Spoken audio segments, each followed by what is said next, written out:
Good morning. Welcome to Quarantine with Kristen. You don't know it, but I do. This is like my 6th attempt to record this video for you because husband and children and cats. Bless you. Essentially being locked in a home with a bunch of other people makes it very difficult to have quiet alone time. Who knew?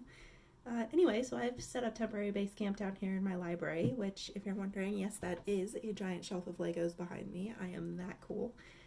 That is one of a multitude of shelves of books I have around this room, and that is, in fact, a giant stuffed Cthulhu toy. So, yes, I know, I'm the coolest.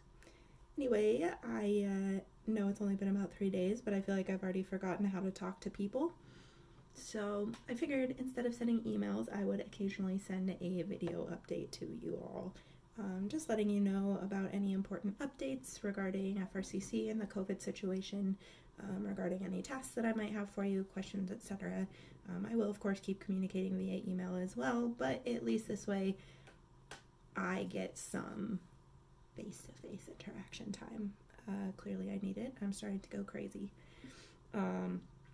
I will send more official video and a more official email later on this afternoon with some important updates, but for now I just thought I'd keep it light and friendly. And because I'm a huge nerd and this is how I like to spend my free time, I thought I would start sending out a fact of the day, because yes, that's the kind of person I am. Sorry, benefit to working from home. I just get to drink my morning coffee all day long. That is definitely not my 4th glass, if you're wondering. Today, I thought I would share my very favorite historical fact, which is that September 3rd through September 13th, 1752 do not officially exist in history. Mind-blowing, I know. Here's why. I'm sure you know that as humans, we have adopted a number of different calendar systems throughout history. In 76 BC, Julius Caesar proposed a new calendar system to replace their current calendar system at the time, which is the Roman calendar, in hopes that it might better align with the actual solar year as we know it. So he proposed it in 76 BC. It was instituted in 75 BC. And it officially replaced the Roman calendar, and everything was fine for a good long while. Everything just went on as things do.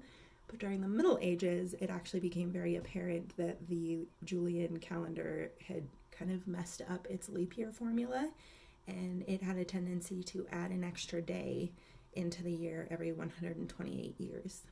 So for a while, nothing got done about it because an extra day every 128 years isn't such a big deal, but you know, a few hundred years later it certainly had an impact. So by 1582, they found that seasonal equinoxes were starting to fall about 10 days too early, which, when you're reliant on things like planting and harvesting crops, can definitely be an issue. And then certain important church holidays like Easter were no longer even falling in the right season. So that year, Pope Gregory the 13th, I believe, authorized, and most Roman Catholic countries at the time adopted the Gregorian calendar, or the New Style calendar, which essentially allowed them to drop a certain number of days from the calendar as it currently existed, and it rewrote the whole leap year formula. I think at the time it was that only years that were divisible by 400, so like 1600, 2000, at the end of a century would be leap years. All sorts of crazy math, but they officially made the transition from the Julian calendar to that new Gregorian calendar in September of 1752. So when they did that, September 3rd immediately became September 14th, 1752, and as a result, those dates don't exist, and literally nothing whatsoever happened in history, or at least British history, on those days. Fun additional fact, a lot of people who learned that thought that their lives would actually be shortened because, you know, science. Anyway, I miss you all. I hope that you're staying healthy. Please continue to keep an eye on email and text messages. I will be in touch very soon.